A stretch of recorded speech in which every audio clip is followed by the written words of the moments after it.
Aloha kakayaka, aloha kako, mahalo for joining us today. In a moment, we will hear from our Maui County Mayor, Richard Bisson, followed by Council Member Kiani Rawlings Fernandez, Lahaina Strong spokesperson Pa'ele Kakona, and Kaliko Store of Mayor's Lahaina Advisory Team. They will be providing an update on proposed legislation to phase out transient vacation rentals from the apartment district. Facilitated questions and answers will follow promptly after remarks conclude. Without any further ado, it is my privilege to introduce the Honorable Mayor Richard Bisson. Aloha mai kako, and thank you everyone for joining us today. Today we come together for the people of Lahaina and all of Maui County to take a bold step forward in our efforts to create urgently needed housing for displaced wildfire survivors and to increase inventory for our local residents countywide.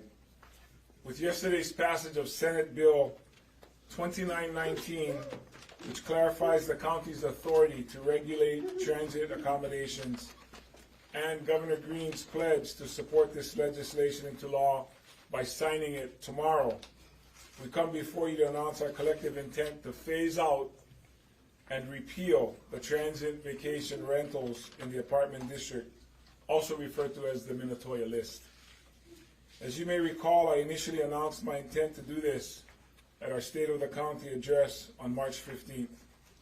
Today, in partnership with my Lahaina advisory team, Council Member Kiani Rawlings Fernandez, and our friends from Lahaina Strong, we are announcing our intent to present proposed legislation to all county planning commissions to revert all apartment district properties to their intended long-term residential use by removing the exception provided to those properties built or approved prior to 1989 and fully discontinue transient vacation rentals use in apartment districts by July 1st, 2025. That's for West Maui. TVRs and all other Maui County will be by January 1st, 2026. It is important to note that most, if not all, of these TVRs impacted by this legislation were previously built and designed for workforce housing in West Maui, and our goal is to return them to their intended purpose. My proposed bill will be scheduled to be heard at the Maui Planning Commission meeting on June 25th, and once reviewed by the other respective commissions, will continue to the Maui County Council for final consideration. I recognize this is a topic requiring robust and meaningful discussion, so I encourage all interested community members to share their mana'o and to testify regarding this legislation. Now, while we appreciate the support that we've received from all over the world, we recognize that as leaders of Maui and Lahaina, we need to work together to do what's best for our people. And that is most powerful when it is done from a place of lokahi or unity for the greater good of Maui Nui. And most important, our displaced ohana who need our kokua in navigating these challenging times and returning them to their community. Every day our people are leaving, and this is a consequence we cannot accept as a community. Now more than ever, we must develop innovative solutions that provide critical, long-term housing for the people of Maui County. If successful, this legislation will support the return of approximately 7,000 transit vacation rentals to the local housing market, and specifically 2,200 in West Maui, again for long-term rental consideration. While this bill will not go into effect until July 1st, 2025, we're continuing to make great strides in providing interim housing while we continue to move long-term housing projects forward for the near future. To date, we have just over 700 families representing 1,785 people in 8 hotels, down from the nearly 8,000 people in 46 hotels. This number continues to decline every day, and just this week we welcomed 2 new projects for housing wildfire survivors, including Kalai'ola, which is the housing project that was opened and blessed. That is having 450 units. And also Ke'au Maluhia, which is an additional 50 units in Kahului. And this Saturday will be Kilohana, which is another 169 units being put together by FEMA. We understand that we can build new structures and return buildings to Lahaina, but if we don't recognize the faces of our friends and family as we repopulate Lahaina, we will have lost this battle for our people. And for my administration and I, even one more family lost is one too many. Again, I acknowledge our advisory team for their continued service in stewarding the needs of their community, Councilmember Rawlings Fernandez for championing this legislation. And again, I would like to commend Lahaina Strong for their passion, their commitment, and their diligence in fighting for our people. Mahalo. Mahalo, Mayor Bisson. Up next, Councilmember Rawlings Fernandez.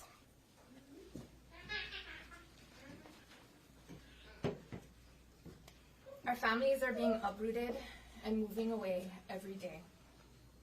This bill sets out to accomplish the clear objective of prioritizing housing opportunities for our residents over the interests of offshore investors. Mahalo to Mayor Bisson and his administration for working with council members, Lahaina Strong, and the broader community to make immediate action to correct an injustice that commodifying our apartment units has had in the county since the 80s. In the 80s, offshore investors were buying up condos to capitalize on the vacation rental market here on Maui. This rapidly reduced housing inventory. In response, the council in 1989 attempted to limit STRs to the hotel zone where it should be. In 1991, that council clarified the restriction on short-term rentals for all properties built after 91 that were not zone hotel. The Deputy Corporation Counsel, Richard Minatoya, authored an opinion negating the 1991 ordinance, providing an exemption to units built before March 4th, 1991, allowing the owners to continue profiting off the units since that time. In 2015, Mayor Arakawa and the council passed a law that codified Mr. Minatoya's opinion that this bill today seeks to repeal. I share this moment with all those who came before us that worked hard to address this. Since being elected to council, Councilmember Tamara Pelton and I have passed various legislation to better regulate short-term rentals.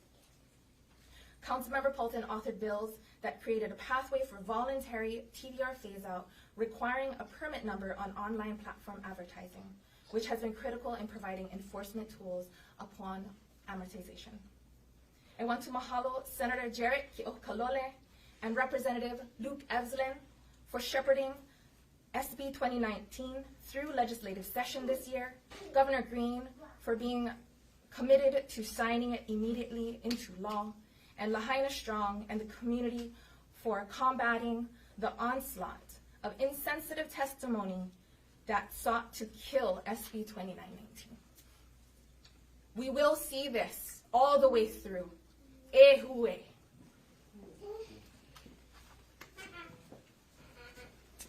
Mahalo, Councilmember Rawlings Fernandez. Up next, spokesperson Pa'ele Kakona.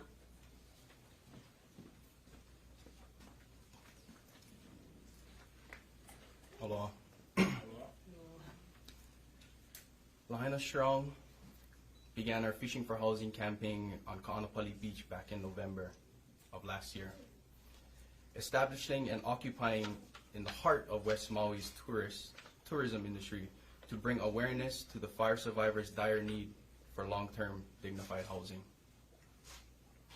As our top priority, we demanded immediate action to get our people housed, and the Minatoya list, a list of short-term rentals exempt from going through your typical permitting process.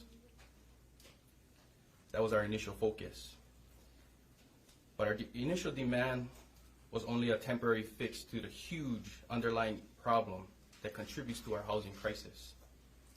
As we pushed through those days on the beach, we realized that this issue needed to be dealt with the future generations of not just Lahaina, but all of Hawaii in mind.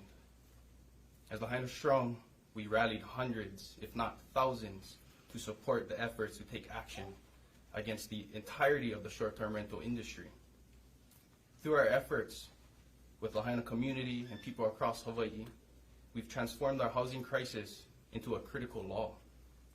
Yesterday, passage of SB 2919 in the Hawaii State's legislature is now a tool we can now put in the hands of our counties.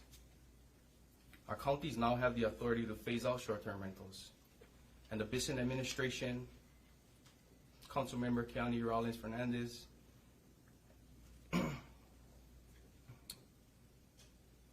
are today announcing a county-level legislation that would take our demands even further and remove this exemption indefinitely, permanently restoring housing for locals across Maui. In Lahaina alone, like Mayor Bisson said, so we have over 2,200 units on this list. These mostly off-island owners have benefited immensely from turning our apartment zone housing into investments, displacing working-class local families from our communities long before the fire. But today, in unity with the Mayor's administration, the advisory committee, we take a huge step forward to restore dignity and hope to our families and bring our communities back together. We now call on the Maui Planning Commissions and the Maui County Council to immediately support this critical bill. This was the victory that Lahaina Strong was looking for. And as a result of the forward momentum, today, May 2nd, 175 days into our Lahaina Strong Fishing for Housing occupation and campaign, we'd like to officially announce that we will begin our process of deoccupying Ka'anapali Beach. And please rest assured, all of us growing up in Hawaii, we know that you always leave a space better than you found it. And that's what that's what can be expected of Lahaina Strong. Mahalo.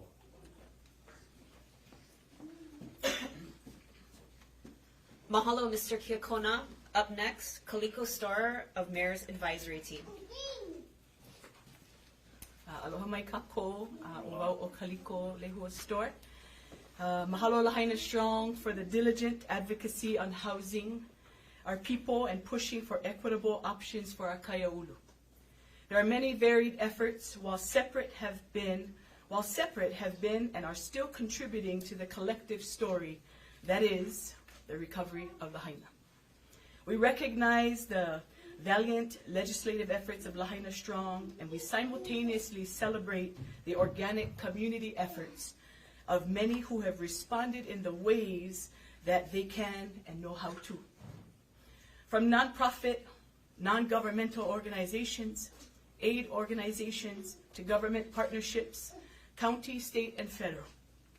As a member of Mayor Bisson's advisory, we press forward to forging a spirit of resiliency that speaks to the community as a whole. It is through relentless collective efforts of many that will bring us closer to the finish line.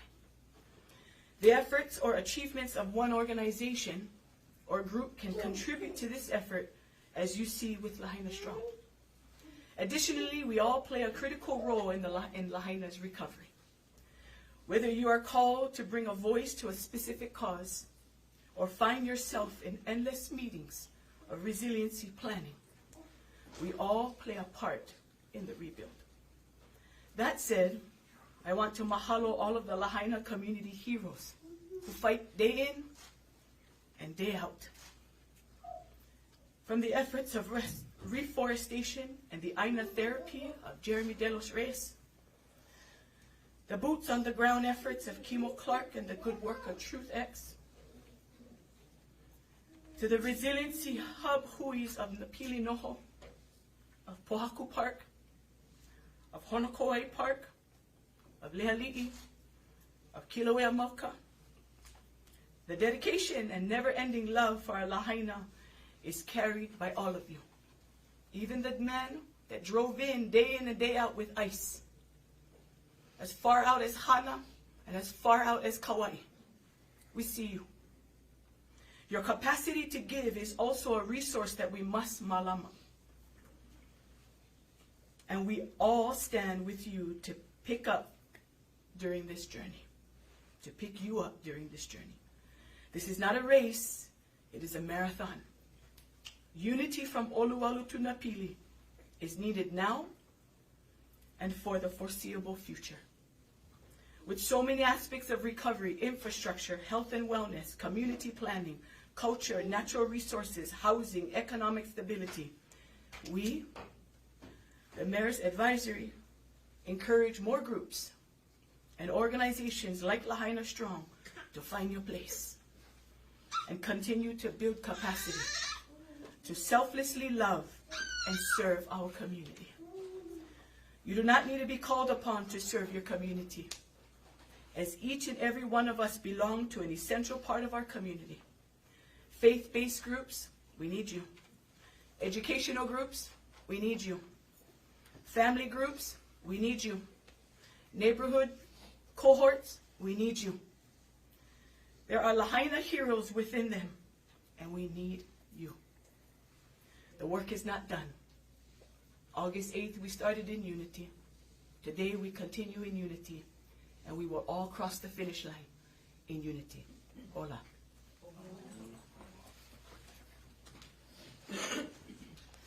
Mahalo, Mrs. Storr. Now I'd like to welcome questions from the media. In the spirit of allowing everyone to ask a question, we kindly ask for your kukua in raising one question per media outlet. You are welcome to ask an additional question after the media outlets have all asked their first question. I'm going to start with our Maui-based reporters, which are all Maui-based reporters today. We'll go ahead and start with Cami. Mayor Bisson, could you describe how you think this will play out if you take 7,000 of these units from short-term, and how you feel like they're going to end up long-term? You know, some jobs will be lost for housekeeping and things like that. So just kind of the general way you think it will play out. The question is, Mayor Bisson, in terms of the TVRs that we are looking to phase out, what kind of impact do you think that will have overall? You know, we understand that there's going to be a give and take. So the question is, what is most important? And our priority is housing our local residents, especially now. And so understanding there could be some economic fallout, there'll be a change in tax rates, right? A short-term rental is, I think, the second highest tax rates that people pay in our county. And of course, that helps our financial, picture. But these units will be transferred to another category, because everybody pays some sort of property tax. But I think the real way to look at this is, what is the benefit to us by doing this? And that is to keep our local community intact. So we understand that. And the way I think it's going to play out is people are going to either sell their units or they're going to convert them to long-term rentals, because those are going to be the only choices that they're given. Now, this is presuming that the county council, the commissions, do whatever they do, and we'll just have to accept their decisions. But this is what the administration is seeking through the help of all of our partners. Chivo. Yeah, I was going to ask basically a similar question, but I was just wondering about the pushback that everyone has felt about this kind of a move. And do you anticipate a lot of legal action from the mainland on these? Not that it matters, but The question is, do we anticipate any pushback from any of the partners that are involved in the repercussions of this bill? So I think the short answer is yes. And that's why it hasn't been done all this time. yes. That's why it's been sitting and sort of festering. It hasn't gotten better, and it's not going to get better. Now is our best opportunity because we need it now. But we probably needed it, as Paele mentioned, years ago. So, you don't always go into a situation because you think it's going to be easy. You go into a situation because you think it's right. So I think that's what we stand on. Of course, the courts will decide ultimately. But I think the way to look at it is, these were originally built for housing. and became short-term rentals.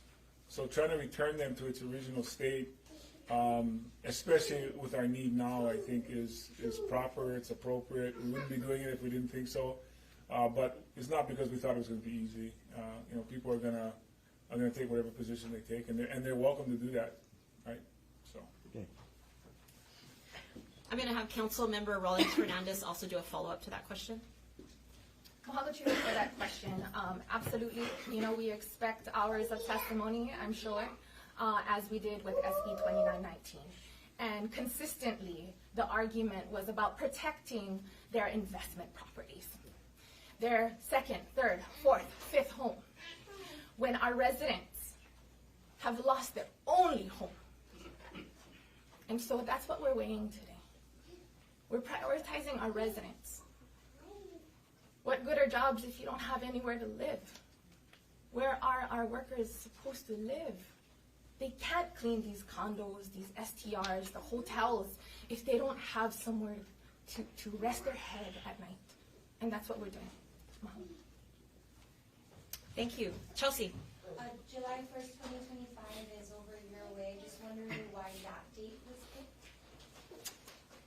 The question is July 1st of 2025, when the West Maui units would go into effect.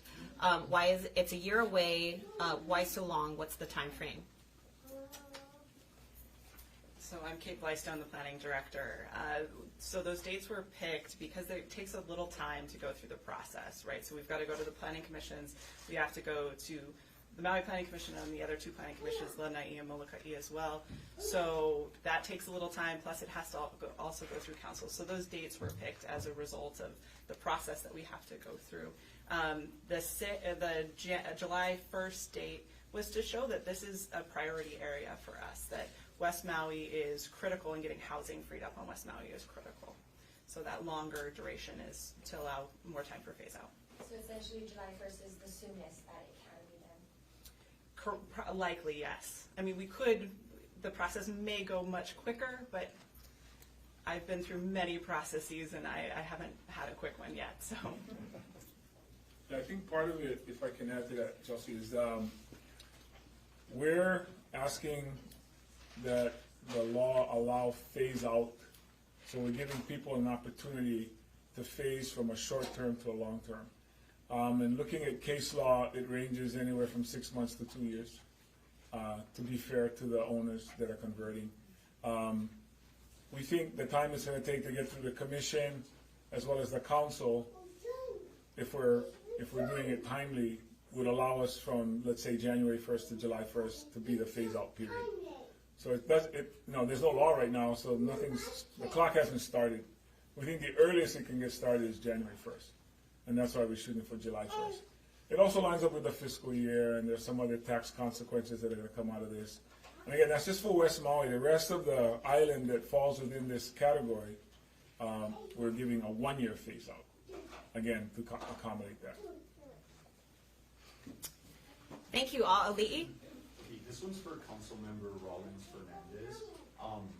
What's the attitude among other council members towards this bill? Do you foresee it actually passing? The question is, what is the sentiment among other council members regarding this bill, and do you anticipate it being able to pass? Absolutely. It will pass at council. Comments have been made by my colleagues on the council when reviewing board and commission members, specifically for the planning commissions. And that was a question that was asked of the nominees. Council members recognize that, in order to keep Maui, we need to keep our people here. It's our people that make our community. And no sunshine law violation, but just based on the comments that they've shared, I believe this will pass. Thank you.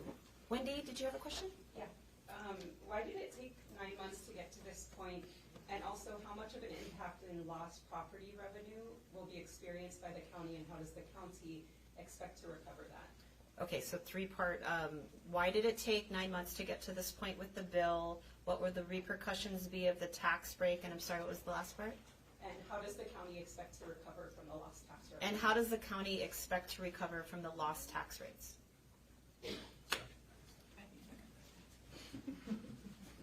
We probably should have invited Corporation Counsel to this, to sort of take on that question, Wendy.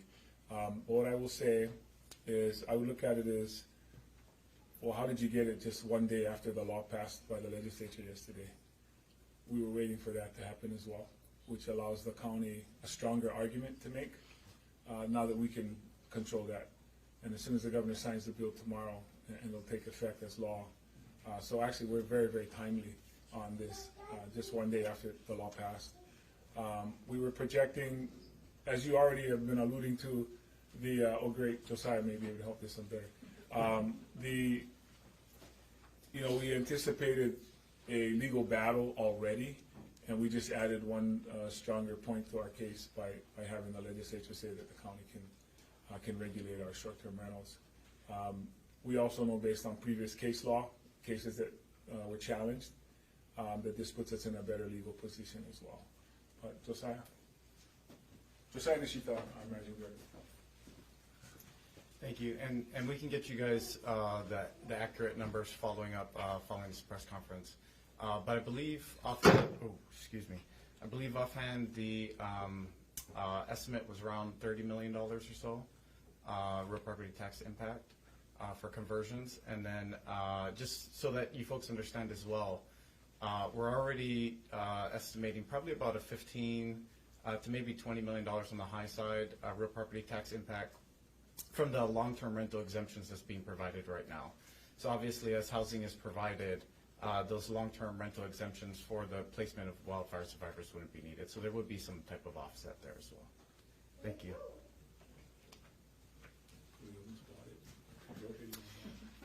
Next question. Cami. So can you explain what the landscape would be for the entire short-term rentals on Maui, and if there's anything that can be done, because I know illegal ones are a lot of the concern as well.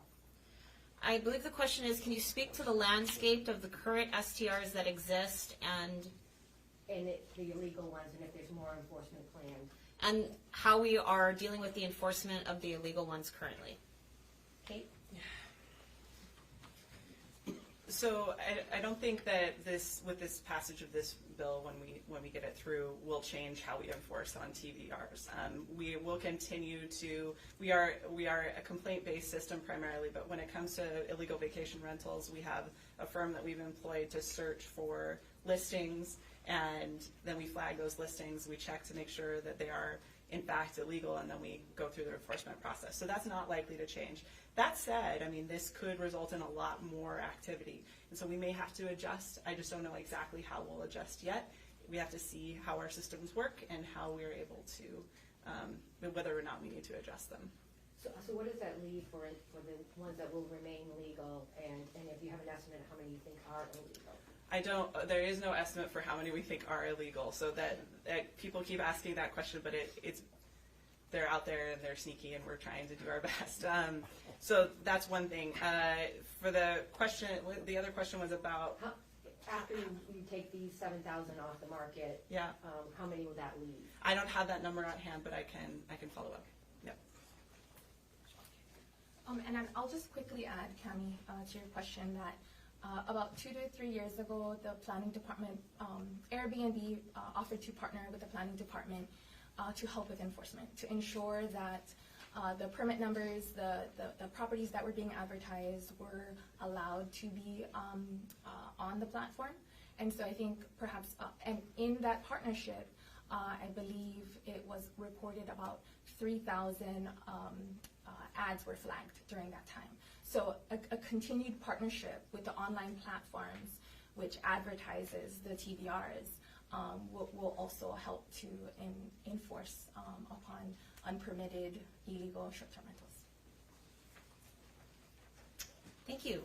Chivo. All along, there's been a real divide about TVRs, short-term rentals, and neighborhoods for most of the permitted ones. When people applied, there were a lot of people against it always. is there any plans to look at when the permits expire and are ready to be renewed, that we won't allow new ones? So the question is, there is a distinct divide among TVR owners and the community.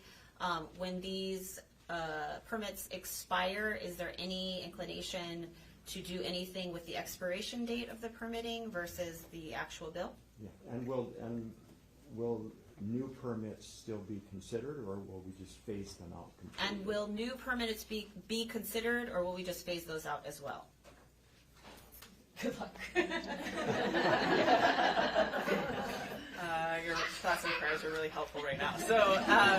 So let me just back up a little bit. So like, we are about to enter a process with the Planning Commission where they're gonna have comments, and so I don't want to get ahead of whatever comments that they make on these bills. But I will say that, you know, my current planning division spends a lot of time processing short-term rentals and B&Bs, and it's certainly something we're talking about internally about whether or not this is really a great use of the planner's time. So we're talking about that.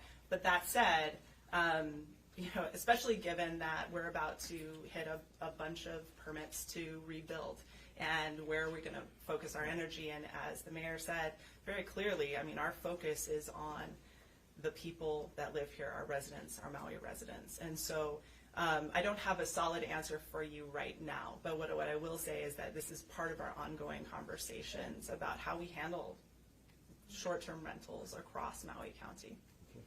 I think I have to give you sort of a legal answer to that, Chivo, which is it's on a case-by-case basis. I don't think we can just blanket say one thing or the other. Right. Most people who have a permit had to go through their community's, input in order for them to. I think the percentage is 50% or more have to be in agreement. So of course that can change. Permits, are they 2 to 3 year permits? Yeah, I don't have that No, number. these are 2 or 3 year permits for people that they have to renew. And that's done on purpose, right? It has to be renewed to see if you've been a good landlord or a good someone who's not been good. So I think you get to be evaluated based on how you conducted yourself in your neighborhood. But neighborhoods change, the complexion changes. So I would just say it's on a case by case, depending on how they've operated their business. We recognize people have obviously rights as well. I mean, so we're balancing that, which is why to what Cammie's question was earlier, we're just targeting this particular group right here, right now. This is one that we think we have, we're on the right side of this. But depending on how that comes out, we need to look at the rest of it. But we're just trying to bite off this piece right now. It's too soon to tell what impact this would have on other areas and other types of rentals. So, yeah. And specifically to this bill, it's focusing on A1, A2, so the apartment district. That's the zone that this bill seeks to return the housing back to the people. Those were outright permissible, so permits weren't required. In residential zone areas, for B&Bs and STRHs, permits are required. So there's a distinction between zones. But to bring it back to the specific legislation that we're announcing today, it's A1, A2 apartment zone. Great, we'll take 1 or 2 more questions. Chelsea? This question is actually for Emmett.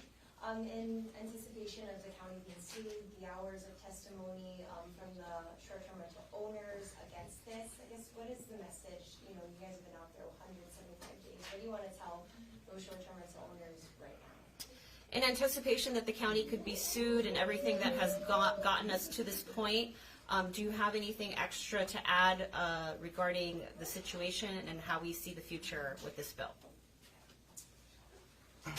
Good question. Good question. There's a million ways I could answer this, but from the beginning, like I was sharing with my team earlier, we always had a sentiment within our hui is to aloha kekahi kekahi. So I think regardless of the types of testimonies that come in from out of state, this is our home.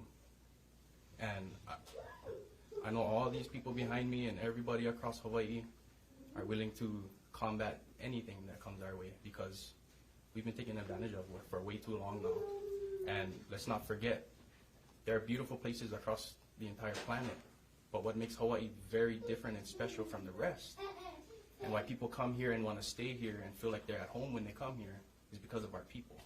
So if we're not prioritizing our people first, regardless if they want to secure their TVR and their investment, they're actually damaging their own investment because they're also displacing our people, which bring the people here.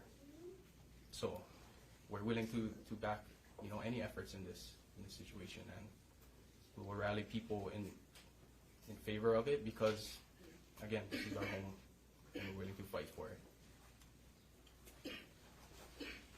Okay, one more question. Cami.